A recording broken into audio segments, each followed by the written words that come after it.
میں ایک کتاب کا نام آپ کو بتاتا ہوں، ہیپی منی، مائیکل نارٹن اور ایلزبتھ ڈن کی کتاب ہے، اور اس کا کریکس یہ ہے کہ پیسہ گیو کرنے سے خوشی آتی ہے۔ سوشل ایکسپیریمنٹ کیا ان لوگوں نے۔ سوشل ایکسپیریمنٹ کیا تھا کہ ٹرین پہ جو لوگ چڑھنے والے تھے سب وے سے، انہیں کہا کہ ہم نا آپ کو $10 دے رہے ہیں، لیکن یہ آپ کا نہیں ہے، یہ آپ نے رینڈملی کسی کو دیکھنا ہے، شکل سے اسے پہچاننا ہے اور اسے دے دینا۔ بڑا حیران ہوئے یہ کیا بات ہے، خیر انہوں نے ایکسیپٹ کیا، اور پھر کئی لوگوں سے جب انہوں نے عمل کرایا اور ان سے اینڈ میں پوچھا کہ ہاؤ ڈو یو فیل، تو they felt really good, excited, happy, ان کے ایموشنز بڑے زبردست ہو گئے۔ تو یہ کریکس اس بک کا یہ کہ پیسہ دینے سے جو ہے وہ خوشی بھی آتی ہے الحمدللہ۔ 2 آیات ہیں، لیکن دوسری میں انشاءاللہ جو سیکنڈ آپ راؤنڈ لگائیں گے اس میں بتاؤں گا۔ دونوں آیات جو ہے میں نے اس لیے سلیکٹ کی کیونکہ یہ دونوں مسائل ہیں یوتھ کے آج کل، ہم اس پہ اکثر مغیرہ بات بھی کرتے ہیں، شہوات اور شبہات پہ۔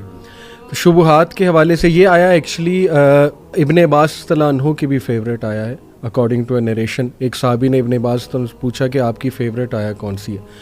تو اس زیادہ تر صحابہ کی وہ ہے قل یا عبادی الذین اسرفوا علی انفسہم لا تقنطوا من رحمۃ اللہ، لیکن ابن عباس نے کہا کہ میری یہ فیوریٹ آیا ہے۔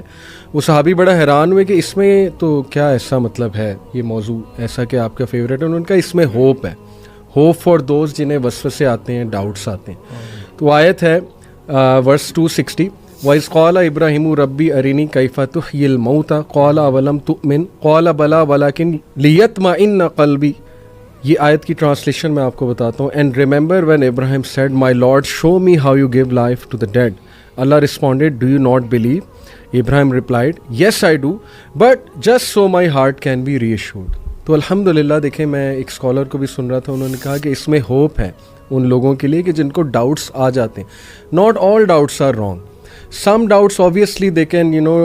take you to a very wrong direction، especially اگر ان کی انٹینشن ٹھیک نہیں ہے، اور وہ بس آپ وہ بنی اسرائیل جیسے ہر چیز پہ ڈاؤٹ اٹھا دیتے تھے، وہ تو غلط انٹینشن۔ لیکن اگر آپ سمجھنے کے لیے، ایمان بڑھانے کے لیے کچھ پوچھ رہے ہو، تو میرا خیال جن سے پوچھا جا رہا ہے ان کو بھی انڈرسٹینڈ کرنا چاہیے۔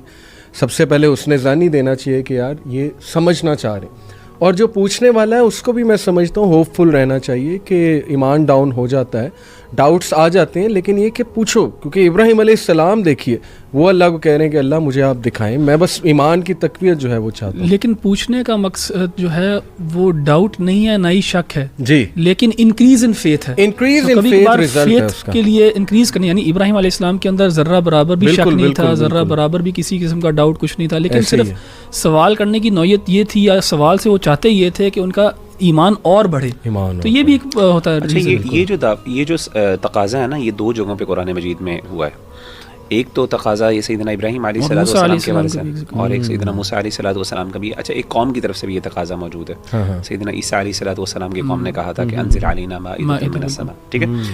تو اصل میں ان سب آیات کا اگر آپ کانٹیکس دیکھیں نا، اور یہاں پہ جو آیات ہیں اس کے اندر اللہ نے سب سے پہلے قال اولم تؤمن، کیا تم ایمان نہیں لائے؟ اسی طریقے سے جو حواریوں نے جب یہ سیدنا عیسیٰ علیہ السلام سے پوچھا تھا، تو وہاں پہ سیدنا عیسیٰ علیہ السلام نے کہا کہ تم اللہ سے ڈرو، تم کس طرح کا تقاضا کر کے تم اللہ پہ ایمان نہیں لاتے؟ دونوں نے جواب یہ دیا کہ ہم اپنے دل کا اطمینان چاہتے ہیں، اور دونوں کو جواب ملا اللہ کی طرف سے۔ اس سے پتہ یہ چلا کہ اللہ تعالیٰ سے ایسے ایکسپیرینسز کا تقاضا کرنا جو کہ اگینسٹ دا نیچرل لاز ہیں، یہ پسندیدہ نہیں ہے، لیکن یہ حرام بھی نہیں ہے۔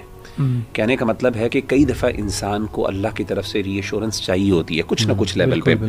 اور میں آپ کو بتاؤں، یقین کریں انسان کوئی بھی ری ایشورنس علی بھائی نہیں دے سکتا۔ میں نے دیکھا ہے بڑے بڑے لوگ ہمارے پاس آتے ہیں، بڑے سمپل ڈاؤٹس ہوتے ہیں، بڑی مشکل، ہم بڑا اچھا ان کو اپنی طرف سے جواب بھی دیتے ہیں، سیٹسفائی ہو پاتے، they can not satisfy them self.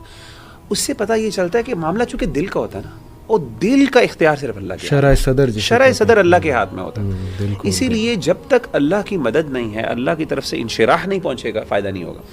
تو اسی لیے میں سمجھتا ہوں بھائیوں کو،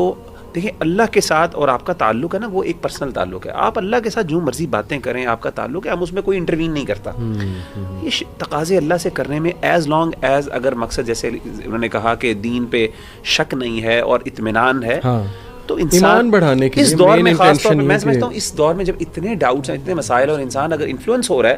اللہ سے دعا مانگے اللہ مجھے دکھا. میں نے خود اپنے لیے کئی جگہ ایسے واقعات ہوئے میں نے اللہ سے دعا کی اور میرے ساتھ ایسے ایسے واقعات ایکسپیرینشیل جیسے کہتے ہیں نا اللہ کی ایگزسٹنس کے لیے ایک ایکسپیرینشیل ایویڈنس بھی ہوتا ہے آپ کا کچھ ایکسپیرینسز ہوتے ہیں اللہ سے ایسے ایکسپیرینسز مانگنے لیکن وہ راز میں رہنے چاہیے وہ راز کے ہوتے ہیں اور وہ دلیل نہیں بنتے دوسروں کے لیے بل وہ ایک لمبا ٹاپک ہے بڑا یہ دعا بھی ہے نا اللہم ارنا الحق حقا وارزقنا اتباعہ ماشاءاللہ یہ بھی بہت زبردست.